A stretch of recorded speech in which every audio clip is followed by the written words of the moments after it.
Hello, this is Han's Hobbies, and I have another quick review for you guys. This is the Hobbywing QuicRun 1060 brushed ESC. 1060 means it's 60 amp ESC. This is a Hobbywing's the OEM manufacturer for a lot of these ESCs.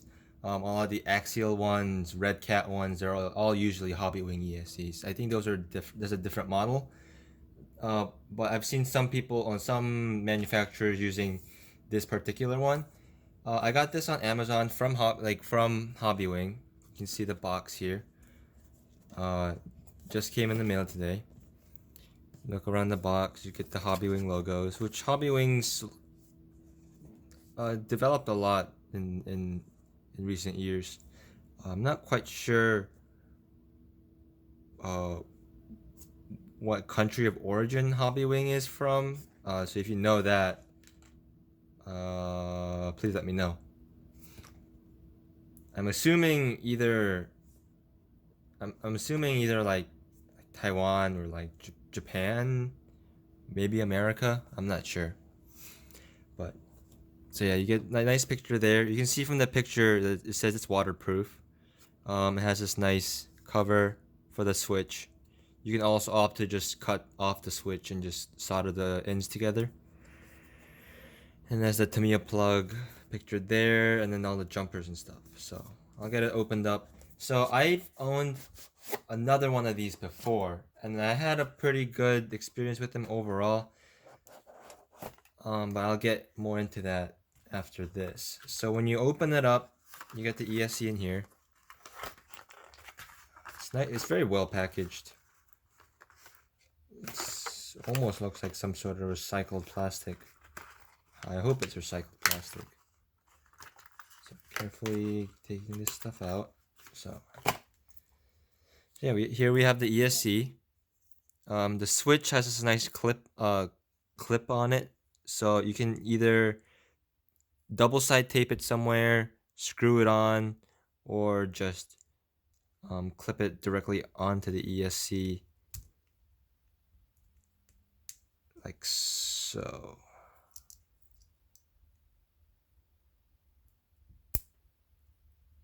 Yeah, like that.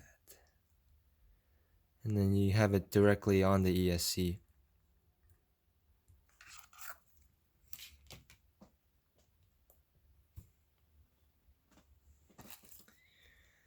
You also get 2 little zip ties.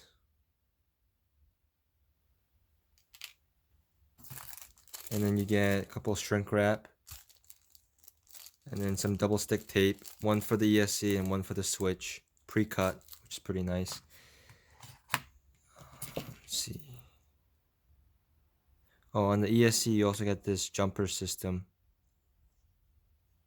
I wonder if they include an extra jumper, because I know some of the it doesn't seem like they do, but here we do have the instruction manual.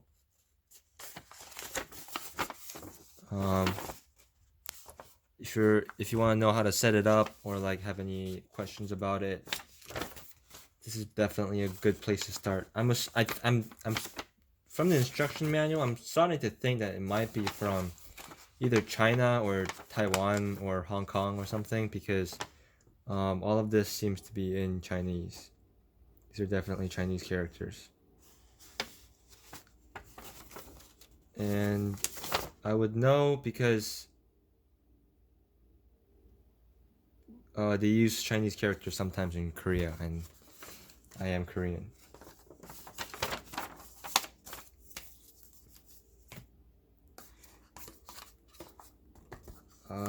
And then the last thing in the box is this nice sheet of Hobbywing decals you can put on your race car or whatever. And to my memory, these are die cut. Yeah, they're rectangularly cut, pre-cut stickers. So yeah, the only thing about these stickers I've noticed is they do tend to fade eventually in the sun, especially the pink. It's not as noticeable for the blue or the black, but the pink definitely fades a lot.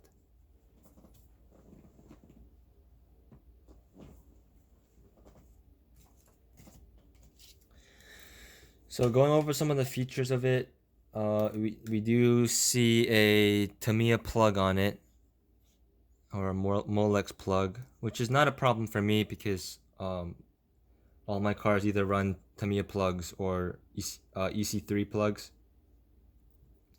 Here's our little standard 3-wire connector. And then we have the jumper system here.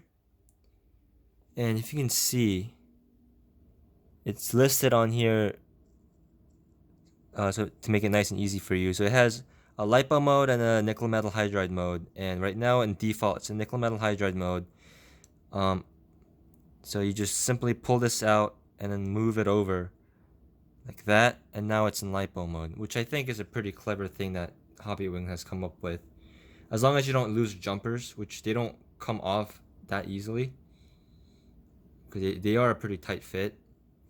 That makes it really easy to change.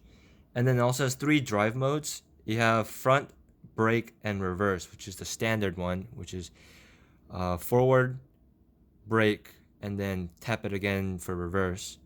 And then for racing, you can opt to have it on the other side like that, and that gives you just forward and brake, no reverse. And then if you remove it entirely, then you get an extra jumper, and it activates front and rear direct. So that means there's no more brake function, but that does activate the drag brake function from what I've been told. Now, the last time I've had this ESC, I had it in a Tamiya TTO2, and in that car, it worked pretty well. Throttle response and everything was good. The only 2 complaints I had with that one, and I got that one maybe 3 years ago. I don't have it anymore, so that's why I can't really show you. But it did have a problem where it would intermittently, or like randomly, like stop, like it would lose connection and then turn back on.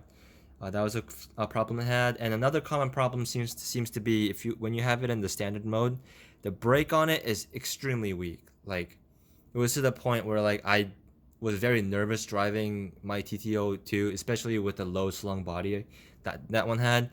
I got very nervous driving it in any like really enclosed spaces, or anything that wasn't like a basketball court or something, because it did not stop very well.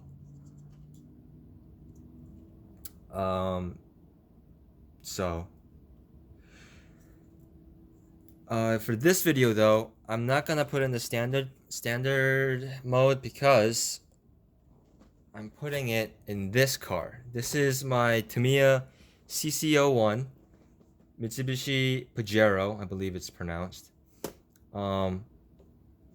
It's the classic re-release with the hard body. My roof rack is bent up for some reason. But anyway, this one was running a OEM Hobbywing Red Cat crawler ESC before, but I had to take it out for a different project. So you can see it's all ready to go, just needs an ESC. And I do like this ESC because it is it's very nice to mount because it's so small. It doesn't take up a lot of space. So that means you can mount it up to a lot of things, and also it doesn't weigh that much. The other model they make, I think can handle more amperage, but it does suffer from having a bigger footprint, and because it's handling more amperage as a larger heatsink. So I'll curl that one. I'll curl this, clean that up later, but for now I'm just gonna plug it in. While I'm doing this, if you've been on the channel before, the background setting looks different. It's because I have a new hobby setup now. I don't have to be on that old wooden table anymore. So I have it hooked up. I'm gonna pull the ESC jumper so it goes into drag brake mode. And I'm gonna test the drag brake function of it. If you're looking for the regular brake function, I might make a separate video detailing that aspect.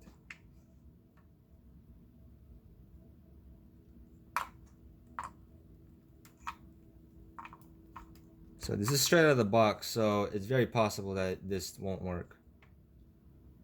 But from my experience with Hobbywing ESCs, they seem to be pretty reliable and pretty true to their word. So I'm not too concerned. I gotta find the battery for it, which is right here. Here's a little cheap little battery I could put in it.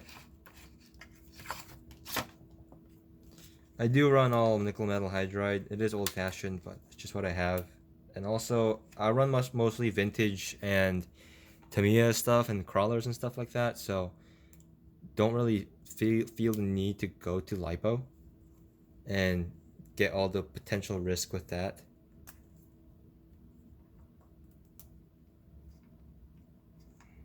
And then also because I'm running such a low power, the Tamiya connector doesn't bother me. So always turn your radio on first. Find the right car.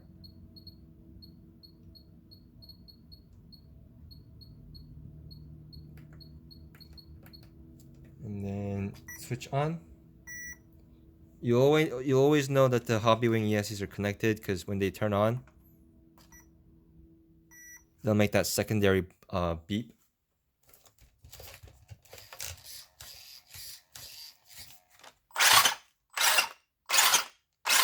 Yeah, so it seems like the drag brake is a lot.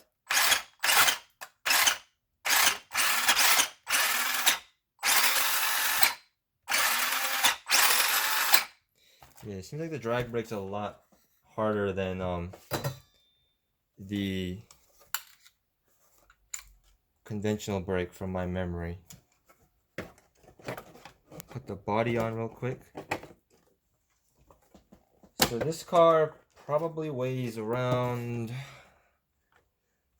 I'd say about 6-7 pounds. It's kind of on the heavy side, but the response is very good.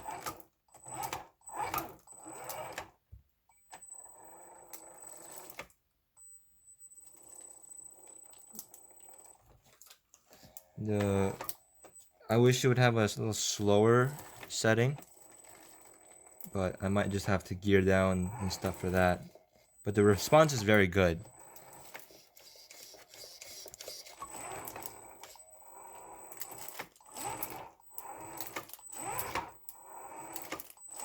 Both front and back. I'm gonna test it on an incline now.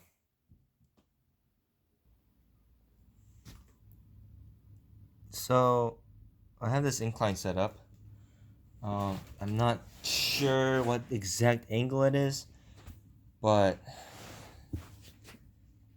the angle is definitely acute.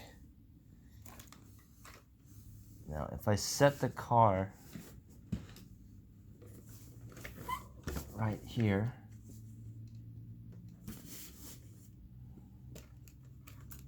now hold it with the reverse for a second. Hopefully this whole thing won't collapse. Oh, that was a fail. Hold up. So I've put it at a more realistic incline, but even here, that's holding it with the reverse, but the moment I let go of the reverse, it does roll down pretty fast. So I wouldn't say the drag brake is the strongest on this one, but if you are on a pinch or looking for something really basic, then it might work for you. But like for my particular application with this truck, it's not like a crawler per se. It's more of a trail truck, so it's not really gonna bother me too much. Let me try without the body on it, because the body is considerably heavy. Yeah, even without the body, you can see that it does come down pretty fast. About in reverse. Yeah, I can already feel it rolling. Yeah, so it does roll back slower in reverse, but it does roll all the way down. So it won't hold it, but it's definitely not a runaway. You can see the drag brake is working, so as it does give you time to catch it. So yeah. So I plugged the jumper back in to the default setting just because I thought I might as well just show you guys. And it, from the little bit I just drove it, it does seem to act the same as I remembered. One note is, if you do want to change the setting, you must turn the ESC off and then put the jumper in. Otherwise, it's gonna stay. If you leave it on and then just take the jumper off, it's gonna stay in the setting that it was previously at. So if you want to change the setting, turn the ESC off, then mess with the jumpers, and then turn it on. Otherwise, it's not gonna register. So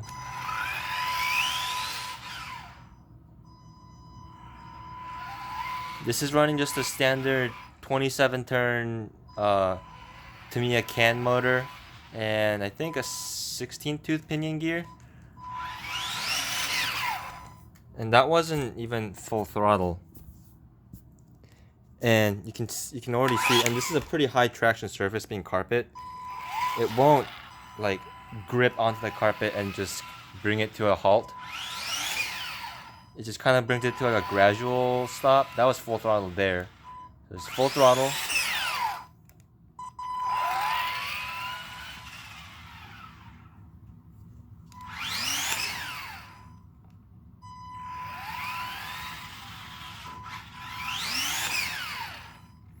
So yeah, the brake function still seems to be pretty weak, and the braking on this particular model is a little better than I remember with the TT02, but the TT02 also had higher gearing. So if you're putting this in something that's gonna go pretty quickly, as far as brushed motors are concerned, then I would either only run it in really open spaces where we can really gradually come to a stop, or I would just not use it.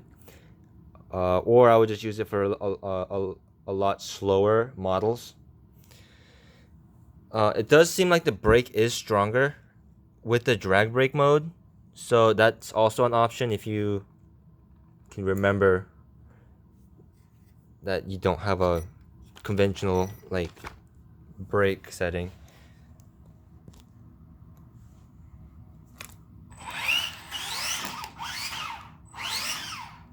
So yeah, you can see there the drag brake settings brake is a lot stronger. So that's full. That was full throttle and stop. I'll go all the way from back here and then do it again. So drag brake seems stronger than the regular brake. So if you are really concerned about braking performance, I might just recommend using the drag brake. But yeah, overall, this ESC is pretty cheap. It's like $20-$25 depending on where you look. But build quality is really good. If you don't mind the Tamiya connector, then that's fine. If not, it's not that hard to change. Very easy installation. I've never had one of these overheat with my application. Maybe you will with LiPo. I'm not sure. I can't comment on that. But with my application, it's been very reliable in the two that I've had. I like the size of it. I like the look of it. It is nice that it's waterproof. I know I haven't tested that aspect in this video. Maybe that's a future thing we can explore. But yeah, overall, pretty good basic brushed ESC. It's decent for trail trucks. The brake is kind of weak on regular and kind of for drag brake compared to other ESCs, but it's still nothing, especially for the price point. It's nothing to ignore, I guess. So yeah, thanks for watching. I hope sorry about that. I hope you enjoyed the review. And if you have any thoughts or comments about this product or the way I conducted my review or my video style, whatever thoughts you have, please put it in the comments. I read all my comments and try to respond to most of them. And I look forward to seeing you guys in the next video.